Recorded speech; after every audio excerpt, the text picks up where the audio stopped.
नमस्कार, मैं हूं पंकज जाडेजा। हमारा उद्देश्य है राष्ट्र से स्नेह, राष्ट्र का सम्मान। अब देखते हैं आज के दिन भर की टॉप हेडलाइन।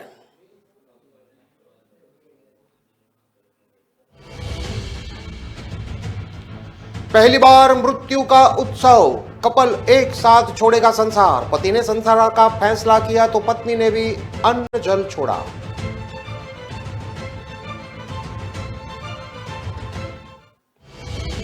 अजमेर में कारोबारी की बर्थडे पार्टी में चाकूबाजी, 3 युवक पर हुए हमला, लहूलुहान। पार्किंग में लगे सीसीटीवी में कैद हुई वारदात।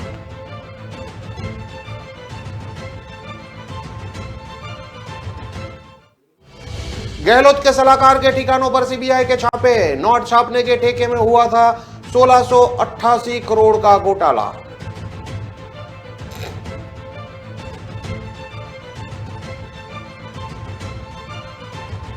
एनआईए की टीम ने कोटा में 2 जगह मारी रेड, पीएफआई की फंडिंग से जुड़ा है मामला। आरोपी के बेटे को पकड़कर ले गई।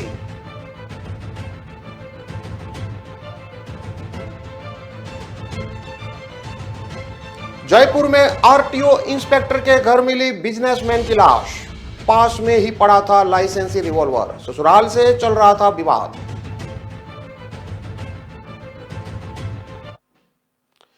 अब देखते हैं खबरें विस्तार से। राजस्थान के बाड़मेर जिले का छोटा सा कस्बा जसोल, यहां एक मकान के बाहर लोगों की लंबी लाइन लगी है।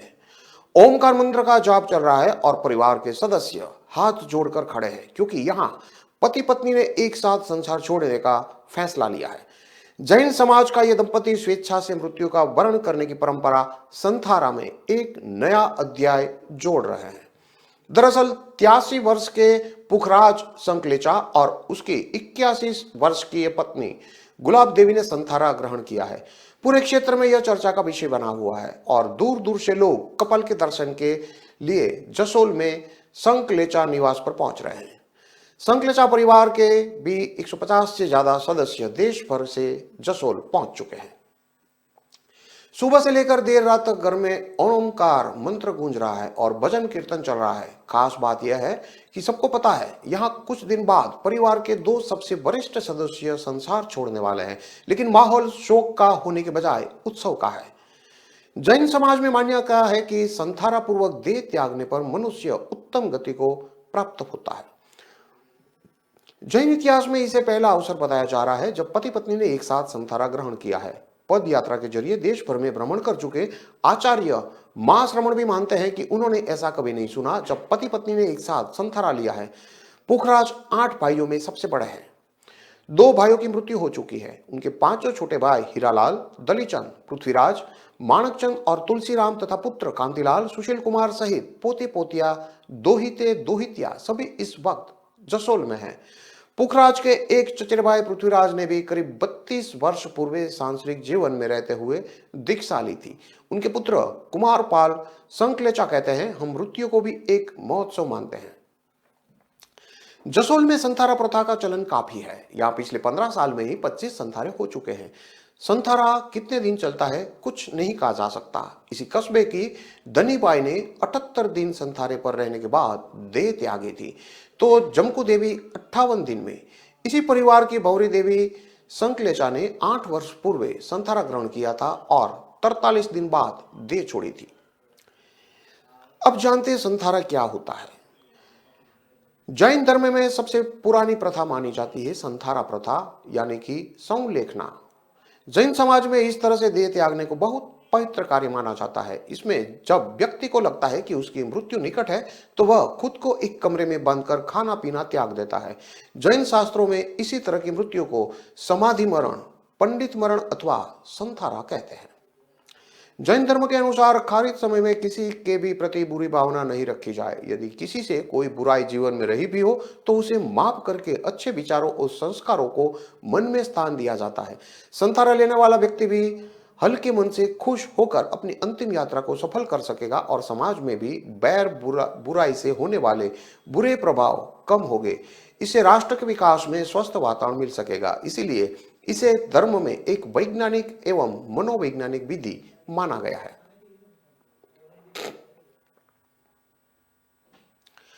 अजमेर के वैशाली नगर स्थित लेक विनोरा होटल में गुरुवार देर रात एक कारोबारी की बर्थडे पार्टी में हुई चाकूबाजी में एक पक्ष के 3 युवक गंभीर रूप से घायल हो गए। पार्टी में बिना बुलाए एक युवक ने अपने दोस्त के साथ पहुंचा था। वह शराब के नशे में धुत था। आपसी रंजिश के चलते युवक ने पार्टी में शामिल 2 भाइयों सहित एक अन्य युवक पर चाकू से हमला कर दिया। वारदात के बाद होटल कर्मियों और वहां मौजूद दूसरे पक्ष के लोगों ने चाकूबाजी करने वाले युवक पर काबू पाया। सूचना मिलते ही क्रिश्चियन नगरगंज थाना पुलिस मौके पर पहुंची। घायल युवक को इलाज के लिए JLN हॉस्पिटल ले जाया गया, जबकि कुछ युवकों को पूछताछ के लिए पुलिस थाने ले गई। क्रिश्चियनगंज थाना पुलिस मामले की जांच में जुटी है। क्रिश्चियनगंज थाना पुलिस के अनुसार लेक विनोरा होटल में कारोबारी गुलाबबाड़ी निवासी चेतन भाटी की बर्थडे पार्टी का आयोजन किया जा रहा था। पार्टी में भाटी के घर वाले, रिश्तेदार, दोस्त, परिचित और जनप्रतिनिधि मौजूद थे। पार्टी के दौरान बिना बुलाए गुलाबबाड़ी निवासी जितेंद्र अपने एक दोस्त के साथ घुस गया। पार्किंग में कहासुनी के बाद उसने पार्टी में शामिल चेतन भाटी के भतीजे गौरव, लक्ष्य और लक्की पर चाकू से हमला कर दिया। जितेंद्र पीछे वाली जेब में धारदार चाकू छुपा कर लाया था। इधर चाकूबाजी होते देखकर होटल स्टाफ और वहां खड़े लोगों ने जितेंद्र पर काबू पाया। स्टाफ के सूचना पर पुलिस वहां पहुंच गई और कुछ युवकों को हिरासत में लिया। बताया जा रहा है कि जितेंद्र भी वारदात के दौरान गंभीर रूप से घायल हुआ है। पूरी वारदात होटल के CCTV कैमरे में कैद हो गई है।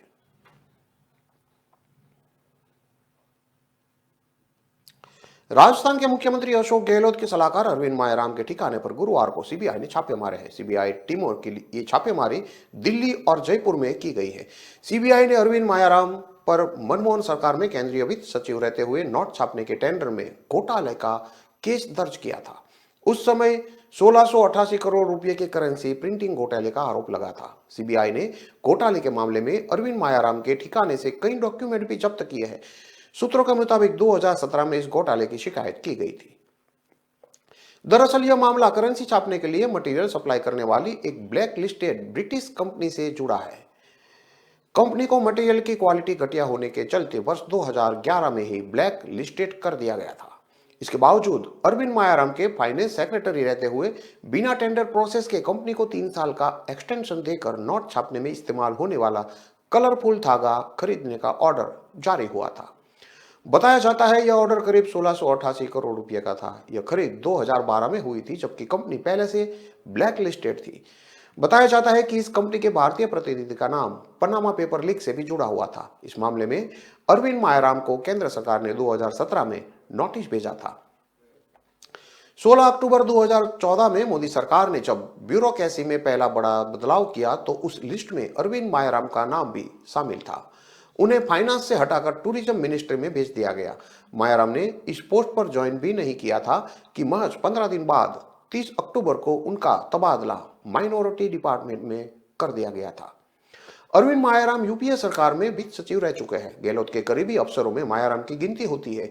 यूपीए सरकार के समय चिदम्बरम के करीबी माने जाते थे। पिछले दिनों अलवर में राहुल गांधी की भारत जोड़ो यात्रा में भी वो शामिल हुए थे।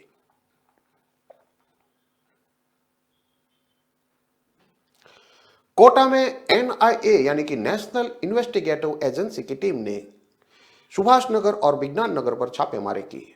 टीम ने सुबह करीब 3 बजे रेड मारी। सुभाष नगर में मुबारक नाम के व्यक्ति के मकान में टीम पहुंची। दोपहर 2 बजे तक जांच की गई। यहां से मुबारक के बेटे नौशाद को साथ ले गई। बताया जा रहा है कि मुबारक कैथून इलाके में रहता है। एक टीम वहां भी भेजकर सर्च कराई गई। सूत्रों ने बताया कि मुबारक वर्तमान में SDPI यानी कि social democratic party of India से जुड़ा हुआ है। उसके PFI यानी कि पॉपुलर फ्रंट ऑफ इंडिया से भी लिंक होने की बात सामने आई है। इसके बाद यह कार्रवाई की गई। मकान के आसपास रहने वाले लोगों ने बताया कि मकान से खुदाई जैसी आवाज भी आ रही थी। मकान के बाहर पुलिस कर्मियों को तैनात किया गया था। किसी को भी गली के अंदर आने जाने नहीं दिया जा रहा था। मुबारक का बेटा कोटा के सैलून का काम करता है। सूत्रों की माने तो पूरे मामले में PFI की फंडिंग से जुड़े तार सामने आया है। इसी मामले में टीम नौशाद को भी अपने साथ लेकर गई है। NIA को जांच में अहम सबूत भी मिले हैं। NIA की टीम जांच खत्म होने के बाद मकान से एक काले रंग का बैग लेकर भी निकली है। इसी तरह विज्ञान नगर इलाके में भी PFI के जिला अध्यक्ष रहे एक व्यक्ति के घर पर टीम ने छापा मारकर जांच की है। सुभाष नगर के लोगों ने बताया कि मुबारक पहले मुंबई योजना स्थित मकान में ही रहता था। वह पिछले करीब 1.5 साल से पत्नी के साथ कैथून में रह रहा है। मुबारक का एक और बेटा है जो उन्हीं के साथ कैथून में रहता है। वहीं विज्ञान नगर स्थित अमन कॉलोनी में एनआई की टीम ने पीएफआई के जिला अध्यक्ष रहे साजिद के घर पर भी कार्रवाई की। सूत्रों की माने तो यहां से एनआईए की टीम को कई सामग्री मिली है जो भी पीएफआई एक्टिविटी से जुड़ी थी। साजिद अमन कॉलोनी में किराए से रहता है। सितंबर महीने में एनआईए की टीम ने इसी अमन कॉलोनी में छापेमारी की कार्रवाई की थी। देश में कई जगह एनआईए की टीम ने छापे मारे थे, जिसके विरोध में कोटा में एक रैली का आयोजन भी किया गया था, जो कि साजिद के ही नेतृत्व में निकाली गई थी।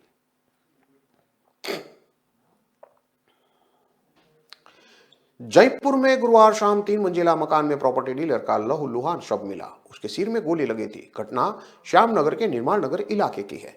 पुलिस ने एफएसएल टीम को भी मौके पर बुलाया है। घटना पर लगे सीसीटीवी भी खंगाले जा रहे हैं। एडिशनल कमिश्नर अजय पाल लांबा ने कहा कि मौत गन शॉट से हुई है। हत्या और सुसाइड दोनों एंगल पर जांच हो रही है। एडिशनल कमिश्नर अजय पाल लांबा ने बताया कि गुरुवार शाम 5:30 बजे घटना की जानकारी पुलिस को मिली थी। विकास शर्मा नाम के व्यक्ति ने फोन किया था। पुलिस पहुंची तो रविकांत शर्मा, जो कि 33 साल का है, उसका शव कमरे में पड़ा था। पास में ही लाइसेंसी रिवॉल्वर भी पड़ी मिली थी। एडिशनल कमिश्नर ने आगे बताया कि रविकांत रेवाड़ी यानी कि हरियाणा का रहने वाला था। रेवाड़ी में ही वह प्रॉपर्टी का कारोबार करता था। गुरुवार शाम करीब 4 बजे वह अपने कजिन विकास शर्मा के पास आया था। विकास शर्मा निर्माण नगर के ई ब्लॉक में रहता है। विकास ने आरटीओ इंस्पेक्टर के पद से वीआरएस ले रखा है। विकास ने बताया कि रविकांत ने मुझसे कहा कि भूख लगी है, मैंने उसे ऑमलेट बनाकर दिया। घर की दूसरी मंजिल के कमरे में उसे छोड़कर मैं थोड़ी देर के लिए बाहर चला गया। करीब 20 मिनट बाद जब वापस लौटा तो रविकांत का शव पड़ा था। रविकांत अपने साथ ही लाइसेंसी रिवॉल्वर लेकर आया था। उसने खुद विकास को रिवॉल्वर के बारे में बताया था। ग्राउंड फ्लोर पर विकास का 18 साल का बेटा भी था। किसी ने फायरिंग की आवाज नहीं सुनी। बेटे को भी रविकांत की मौत को लेकर कोई जानकारी तब तक नहीं थी। विकास की पत्नी स्वाति दीक्षित परिवहन विभाग में इंस्पेक्टर है। घटना के समय वह ऑफिस में थी। उन्होंने बताया कि उनके पास फोन आया कि घर में बड़ी घटना हुई है। वह फौरन घर पहुंचे तो पूरा मामला सामने आया। सूत्रों के माने तो रविकांत का काफी समय से ससुराल पक्ष के साथ विवाद चल रहा है। इसी कारण वह डिप्रेशन में रहता था।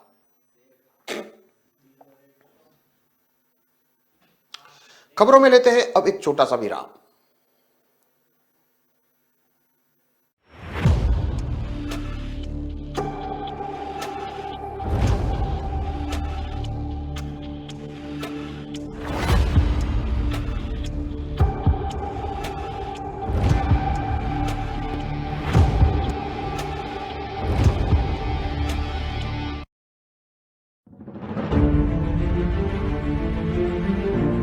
तारीख पर तारीख, तारीख पर तारीख, तारीख पर तारीख मिलती रही है। उठा उठा के पटकूंगा, उठा उठा के पटकूंगा।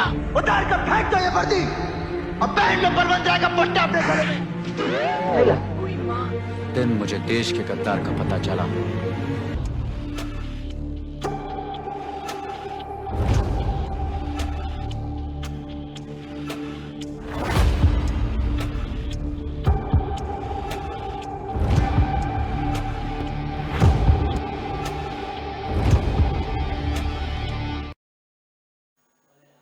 विराम के बाद एक बार फिर से आपका स्वागत है। अब देखते हैं आगे की और खबरें। राजस्थान में सुबह से ही कहीं घना कहीं हल्का कोहरा छाया हुआ है। इससे पहले गुरुवार देर रात सीजन की पहली मावट जोधपुर में हुई। वहीं 2 दिन से प्रदेश के अलग अलग हिस्सों में छाए बादल के कारण दिन का तापमान 5-7 डिग्री बढ़ गया है। पूर्वी राजस्थान के जिलों में इसका असर अधिक दिखाई दिया है। मौसम केंद्र जयपुर के मुताबिक 14 जनवरी से सर्दी का पैटर्न फिर बदलेगा और तेज सर्दी का दौर शुरू होगा। केंद्र के अनुसार 15 और 16 जनवरी से राजस्थान में बर्फीली हवा चलने लगेगी और तापमान 4-5 डिग्री सेल्सियस तक नीचे गिर सकता है। राज्य में आज तापमान की स्थिति देखें तो सीकर के फतेहपुर में पारा 5 डिग्री सेल्सियस से बढ़कर 9.7 पर पहुंच गया। यहां आज सुबह भी आसमान हल्के बादलों से ढका दिखाई दिया। 4 दिन बाद आज हल्की सर्द हवा भी महसूस की जा रही है। जयपुर, जोधपुर, बाड़मेर, गंगानगर, उदयपुर, अजमेर समेत कई शहरों में आज रात में न्यूनतम तापमान 10 डिग्री सेल्सियस से ऊपर दर्ज हुआ। गंगानगर में तो करीब 2 सप्ताह बाद रात का मिनिमम टेम्परेचर 10 डिग्री सेल्सियस पर आ गया।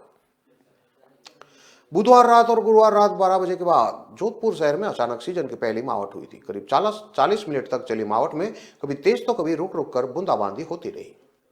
सबसे पहले परकोटा क्षेत्र में ये मावट शुरू हुई। इसके बाद शहर के दूसरे हिस्सों में भी हल्की से लेकर तेज बूंदाबांदी का दौर चला। मौसम विभाग के अनुसार जोधपुर में कुल 3 mm बारिश रिकॉर्ड की गई। विभाग के अनुसार आने वाले 7 दिनों में दिन का पारा 8 से 9 डिग्री तक गिर सकता है।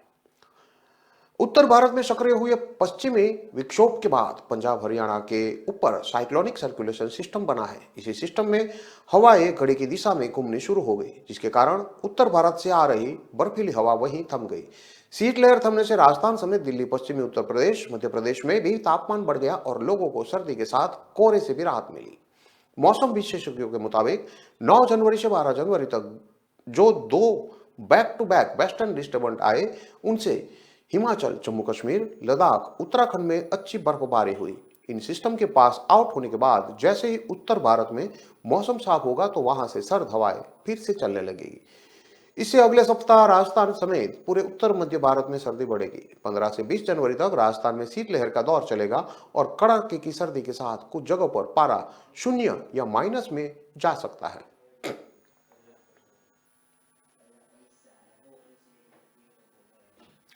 बीकानेर के बज्जू एरिया में गैस सिलेंडर फटने से एक महिला की मौत हो गई, जबकि 7 अन्य घायल हो गए। मृत्यु बोझ पर एकत्र हुए एक ही परिवार के लोगों के लिए छपरे में बोझ बन रहा था। इस दौरान गैस रिसाव हो गया। घायलों को पीबीएम अस्पताल लाया गया है, जहां उनका इलाज भी शुरू हो गया है। कुछ घायलों की हालत गंभीर बताई जा रही है। ग्राम पंचायत गोड़ू के चक 9 GMR में गैस सिलेंडर में रिसाव होने से हुई आगजनी में एक परिवार के 8 लोग झुलस गए, जिसमें एक बुजुर्ग महिला की मौत हो गई। हादसे की सूचना मिलने पर बज्जू पुलिस मौके पर पहुंची। पुलिस के अनुसार एक दिन पूर्व गोडू के चक 9 MGR निवासी हजारे राम बिश्नोई की पत्नी की मौत हो गई थी, जिसको लेकर परिवार के लोग एकत्र हुए थे। शुक्रवार को मौसर कार्यक्रम होना था। इस दौरान गुरुवार रात 9:30 बजे को एक बच्चे छप्पर में महिला खाना बना रही थी। इस दौरान गैस सिलेंडर में रिसाव हो गया, फिर छप्पर में आग लग गई। आग इतनी जल्दी बढ़ी कि वहां बैठी अधिकांश महिलाएं उसकी चपेट में आ गई। छप्पर में खाना बना रही 7 महिलाओं के साथ एक पुरुष भी आग की चपेट में आ गया। इस आगजनी में बुजुर्ग महिला शांति हरमानाराम बिश्नोई, जो कि 62 साल की थी, उसकी मौत हो गई। छपरे में खाना बना रही सभी 6 महिलाएं भी गंभीर रूप से झुलस गई, जिसको टाणी में एकत्रित लोग बज्जू CHC लेकर गए, जहां से प्राथमिक इलाज के बाद बीकानेर के पीबीएम अस्पताल के लिए उनको रेफर कर दिया गया।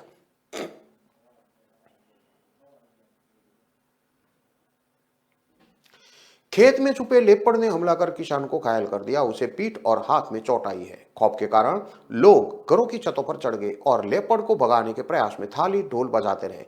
घटना बांसवाड़ा के में कुशलगढ़ के काकणवाणी गांव की है। इसका वीडियो भी सामने आया है। वन विभाग के रेंजर गिरीश लंबा ने बताया कि लोगों ने गुरुवार शाम 4 बजे गांव के एक खेत में से लेपर्ड के गुर्राने की आवाज सुनी। इसके बाद ग्रामीण उसे खुद ही ढूंढने लगे तो वह दूसरे खेत में जाकर छिप गया। इस दौरान उसने कुछ लोगों पर हमले का भी प्रयास किया। लबाना ने बताया कि लेपर्ड खेतों से निकलने के लिए इधर उधर भाग रहा था। रेस्क्यू में ग्रामीण भी शामिल थे। इस दौरान हुक्का मंगलिया और खुमचंद मान सिंह दोनों डंडा लेकर लेपर्ड की तरफ भागे तो उससे पलटकर दोनों पर हमला कर दिया। लेपर्ड के अटैक करते ही दोनों नीचे गिर गए। इस हमले में इनके पीठ और पैर दोनों जख्मी हो गए। उपचार के लिए उन्हें कुशलगढ़ हॉस्पिटल पहुंचाया गया। यह पूरा घटनाक्रम करीब 2 घंटे चला। लेपर्ड को गांव से भगाने के लिए छतों और खेतों में ग्रामीण शामिल हो गए थे। ठोल, डोल और थाली बजाकर लेपर्ड को आबादी क्षेत्र से भगाने का भी प्रयास किया, लेकिन वे सफल नहीं हो सके। बताया जा रहा है कि देर शाम लेपर्ड फसलों के बीच से गायब हो गया। ग्रामीण इस हादसे के बाद अब भी पूरे डरे हुए हैं। ग्रामीणों का कहना है कि वे अब भी छतों पर लाठी और डंडा लेकर निगरानी कर रहे हैं। वहीं वन विभाग की टीम भी लेपर्ड के मूवमेंट को ट्रैक करने में जुटी हुई है। मौके पर वनपाल पार सिंह, केटल गार्ड किशोर सिंह और सज्जन सिंह लेपर्ड के मूवमेंट को लेकर जानकारी जुटा रहे हैं। फिलहाल राजस्थान के अलग अलग हिस्सों में लेपर्ड अटैक की घटनाएं तेजी से बढ़ रही है। रिहायशी इलाकों में घुस रहे लेपर्ड की सुरक्षा को लेकर भी सवाल खड़े हो रहे हैं। वहीं सरकार इस परेशानी का हल ढूंढने में अब तक नाकाम दिखाई दे रही है।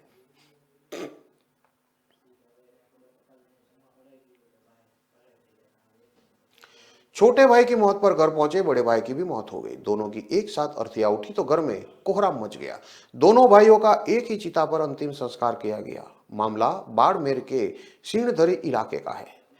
जानकारी के अनुसार सारणों का तला निवासी बाबू सिंह के 4 बेटे हैं। इसमें से 2 सोहन सिंह और सुमेर सिंह थे। सुमेर सिंह जो कि 26 साल का था, वो सूरत में काम करता था। मंगलवार को सूरत में छत पर खड़ा होकर फोन पर बात कर रहा था, तभी संतुलन बिगड़ने से वह छत से नीचे गिर गया। लोगों ने उसे हॉस्पिटल में भर्ती कराया। इलाज के दौरान मंगलवार रात उसने दम तोड़ दिया। बुधवार को उसके शव को गांव सीणधरी सारसों का तला लाया गया था। बड़ा भाई सोहन सिंह जो कि 28 साल का है, वो जयपुर में ग्रेड 2 टीचर भर्ती एग्जाम की तैयारी कर रहा था। पिता की तबीयत का बहाना बनाकर परिवार ने उसे घर पर बुलाया। गुरुवार सुबह सोहन सिंह घर से 100 मीटर दूर टांके से पानी लेने के लिए गया। इस दौरान टांके में गिर गया।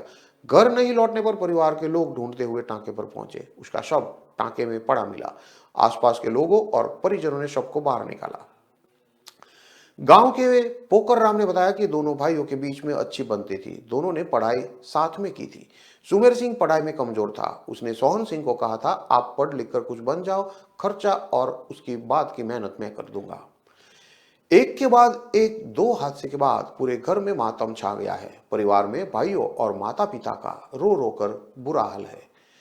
सीणधरी थाना अधिकारी सुरेंद्र कुमार ने बताया कि मौत के बाद ऐसा बताया गया कि दोनों जुड़वा है। जब परिवार वालों से पूछा तो उन्होंने बताया कि जुड़वा नहीं है।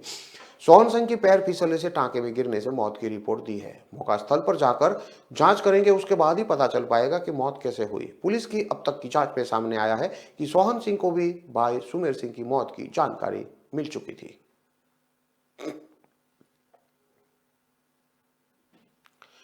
कोटा में आज सुबह 4 बजे ट्रेन की चपेट में आने से 3 युवकों की दर्दनाक मौत हो गई। तीनों युवक चोर बताए जा रहे हैं, जो लोहे के सरिये चुरा कर लेके जा रहे थे। इस दौरान ट्रेन की चपेट में आ गए। सुबह मौके से गुजर रहे लोगों ने तीनों की मौत की सूचना पुलिस को दी।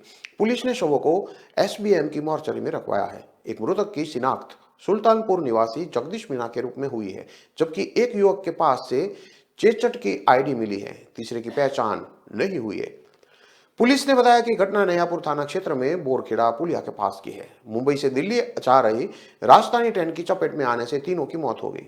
रेलवे ट्रैक पर लोहे के सरिये मिले हैं। संभावना जताई जा रही है कि तीनों लोहे के सरिये को चुरा कर लेकर जा रहे थे। इसी दौरान ट्रेन की चपेट में आ गए। जगदीश भाई के भाई मुकेश ने बताया कि जगदीश लंबे समय से कोटा में रहकर काम करता था। शराब का आदी था। कभी कभी सुल्तानपुर आता था, तब की बात होती थी। आज सुबह पुलिस ने उसकी मौत होने की सूचना दी। उसके साथ कौन युवक थे ये हमें पता नहीं है। नयापुर थाना CI राजेंद्र कमांडो ने बताया कि कंट्रोल रूम को सूचना मिली थी। इसके बाद मौके पर गए। ट्रैक पर 3 युवकों के ट्रेन से कटकर मौत हो चुकी थी। एक ही तो पहचान हो गई है, दूसरे के जेब से दस्तावेज मिले हैं, तीसरे की शिनाख्त नहीं हुई है। मृतक जगदीश मीणा के खिलाफ आपराधिक मामला दर्ज है। परिजनों का कहना है कि वो लंबे वक्त से घर नहीं आया था और नशे का आदी था।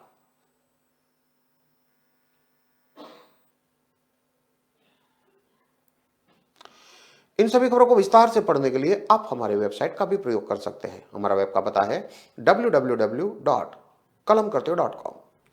हमारी कलम ही हमारा कर्तव्य के उद्देश्य के साथ खबरों को आप राष्ट्र प्रथम के साथ देखते रहिए। नमस्कार।